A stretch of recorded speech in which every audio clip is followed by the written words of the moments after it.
এবং ওদের বন্ধু বান্ধবকে, লাস্ট পয়েন্ট এটা, ওরা কার সাথে বন্ধুত্ব করেছে, ওদের বন্ধু কারা, ওরা বন্ধু কাদেরকে নির্বাচন করেছে, ওর বান্ধবীকে, ওর বন্ধুকে, কার সাথে সময় কাটায়। 8 থেকে 12 বছর বয়সের বাচ্চারা, 8 থেকে 12 বছর বয়সের বাচ্চারা, তারা কমপক্ষে 40% সময় কাটায় তাদের বন্ধু বান্ধবের সাথে। কত পার্সেন্ট? 40%।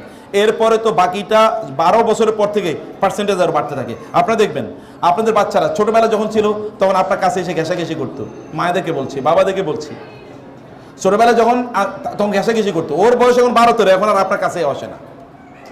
আপনার কাছে আসলে ওর যেন বিরক্ত, মা তুমি আসলে খুবই ইরিটেটিং, তুমি আসলে খুবই ডিস্টার্বিং, এই শব্দগুলো। মা তো ওর ভালোবাসা বাড়ার কথা ছিল। আপনি যেই জিনিসের সাথে বেশি থাকেন ওর সাথে কি আপনার সম্পর্ক বাড়ে, প্রতি মায়া বাড়ে। তাহলে ওর মায়া তো কমলো। কি কারণে মায়া কমেছে? ওই যে পিয়ার প্রেশার, পিয়ার্স এনভায়রনমেন্ট। বন্ধু কারা, বান্ধবী কারা, এটা দেখা দরকার।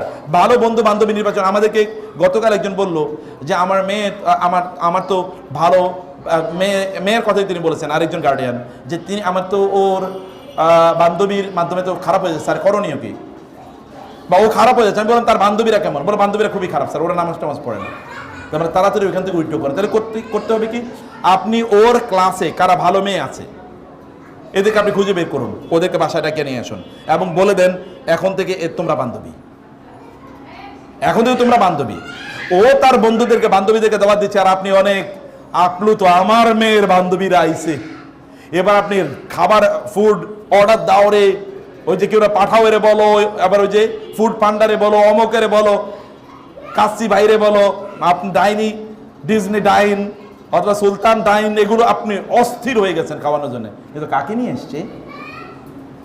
ওর মধ্যে ইসলাম আছে, ভালোবাসা আছে এর মধ্যে, এটা আপনাকে নিশ্চিত করতে হবে। এবং ওর বন্ধু বান্ধব নির্বাচন করে দেওয়ার দায়িত্ব আপনাদের। আমি আপনাদেরকে বলবো বোনেরা, বাজারে যাবেন, সুন্দর সুন্দর বই আছে, বিলিভ মি। আমাদের আজকে 2টা বই আছে এখানে। এটা হচ্ছে মায়েরা আসলে সোনালী যুগের, এই যে বড় বড় মানে ইসলামিক স্কলার যাদের কথা বললাম, তাদের মায়েরা কিভাবে তাদের সন্তানদেরকে লালন পালন করেছেন তার উপর একটা বই। আর একটা হলো গোটা জীবন জুড়ে নাসিহা দরকার আমাদের, কোন পদ্ধতিতে আমাদের জীবনটা পরিচালনা করব। দুটো বই আপনারা নিয়ে যাবেন, এটা মাস্ট রিড। বাসায় বসে পড়বেন, বাচ্চাদেরকে নিয়ে পড়বেন, পড়াবেন, এবং অন্যদেরকে আপনারা গিফট করবেন, আত্মীয় স্বজনদেরকে, বোনদেরকে গিফট করবেন, বান্ধবীদেরকে গিফট করবেন। অন্য কিছু তো গিফট করছেন, হাদিয়া, বই, মানে অন্য কিছু যেটা আপনারা ঈদের সময় দিতেন, আমাকে বই, 1-2টা বই তাদেরকে দেন, কালচার তৈরি হোক।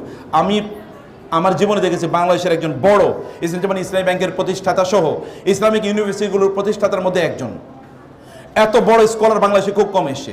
ওনার একটা বৈশিষ্ট্য ছিল প্রচুর পরিমাণ, উনি বলতে চাচা, উনি চাচা বলতেন সবাইকে, বলতে চাচা, আমাকে বলতে চাচা, চাচা আমি প্রতি মাসে 30-40 হাজার টাকার বই গিফট করি। আমি বললাম সুবহানাল্লাহ, সাদকায়ে জারিয়ার কি বিশাল বড় কাজ, কি বিশাল বড় সাদকায়ে জারিয়ার কাজ।